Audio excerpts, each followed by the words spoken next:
Parole de Dieu quotidienne. Dieu a créé l'humanité, l'a placée sur la terre et l'a guidée jusqu'à nos jours. Il a ensuite sauvé l'humanité et a servi de sacrifice d'expiation pour l'humanité. À la fin, il doit encore conquérir l'humanité, sauver l'humanité entièrement et la restaurer à son image originelle. C'est l'œuvre à laquelle il a été engagé du commencement à la fin. Restaurer l'homme à son image originelle et à sa ressemblance originelle. Il établira son royaume et restaurera la ressemblance originelle de l'homme, ce qui signifie qu'il rétablira son autorité sur la terre et dans toute la création. Après avoir été corrompu par Satan, l'homme a perdu son cœur qui craignait Dieu et a perdu la fonction qu'une créature de Dieu devrait avoir, devenant un ennemi qui désobéit à Dieu. L'homme a vécu sous le domaine de Satan et a suivi les ordres de Satan. Ainsi, Dieu n'avait aucun moyen d'œuvrer parmi ses créatures et était d'autant plus incapable de gagner la crainte de ses créatures. L'homme a été créé par Dieu et aurait dû adorer Dieu, mais l'homme en fait a tourné le dos à Dieu et a adoré Satan. Satan est devenu l'idole dans le cœur de l'homme. Ainsi, Dieu a perdu sa place dans le cœur de l'homme, ce qui veut dire qu'il a perdu le sens de sa création de l'homme.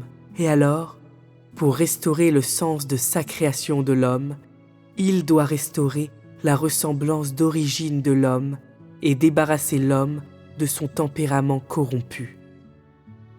Pour récupérer l'homme de Satan, il doit sauver l'homme du péché.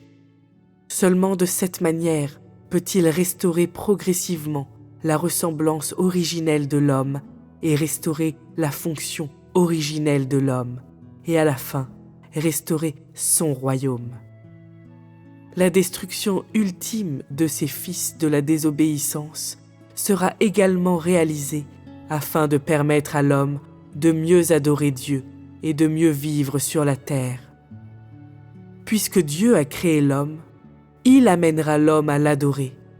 Puisqu'il veut restaurer la fonction originelle de l'homme, il la restaurera complètement et sans aucune adultération. Restaurer son autorité signifie qu'il amènera l'homme à l'adorer et à lui obéir.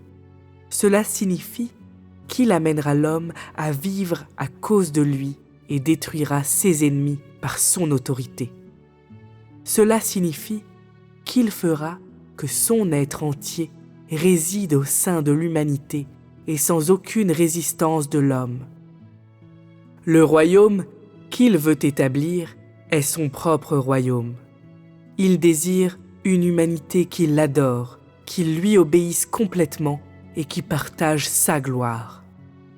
S'il ne sauve pas l'humanité corrompue, le sens de sa création de l'homme se réduira à rien. Il n'aura plus d'autorité parmi les hommes et son royaume ne pourra plus exister sur la terre. S'il ne détruit pas ses ennemis qui lui désobéissent, il ne pourra pas obtenir sa gloire complète et il ne pourra pas établir non plus son royaume sur la terre. Voici les signes de l'achèvement de son œuvre et les signes de l'achèvement de sa grande réalisation. Détruire complètement ceux parmi l'humanité qui lui désobéissent et amener dans le repos les gens qui ont été rendus complets. Quand les gens auront été restaurés à leur ressemblance originelle, quand les gens pourront accomplir leurs tâches respectives, garder leur propre place et obéir à tous les arrangements de Dieu, Dieu se sera acquis sur la terre un groupe de gens qui l'adorent, et il aura également établi sur la terre un royaume qui l'adore. Il aura la victoire éternelle sur la terre, et ceux qui s'opposeront à lui périront pour toute l'éternité. Cela restaurera son dessein originel pour la création de l'homme. Cela restaurera son dessein pour la création de toutes choses, et cela restaurera également son autorité sur la terre, son autorité sur toutes choses et son autorité sur ses ennemis. Voici les signes de sa victoire totale. Désormais, l'humanité entrera dans le repos et entrera dans une vie qui suit la bonne voie. Dieu aussi entrera dans le repos éternel avec l'homme et entrera dans une vie éternelle partagée par Dieu et l'homme. La souillure et la désobéissance sur la terre disparaîtront, de même que les lamentations sur la terre. Tout ce qui sur la terre s'oppose à Dieu n'existera pas. Seul Dieu et ceux qui l'a sauvé resteront. Sa création seule restera.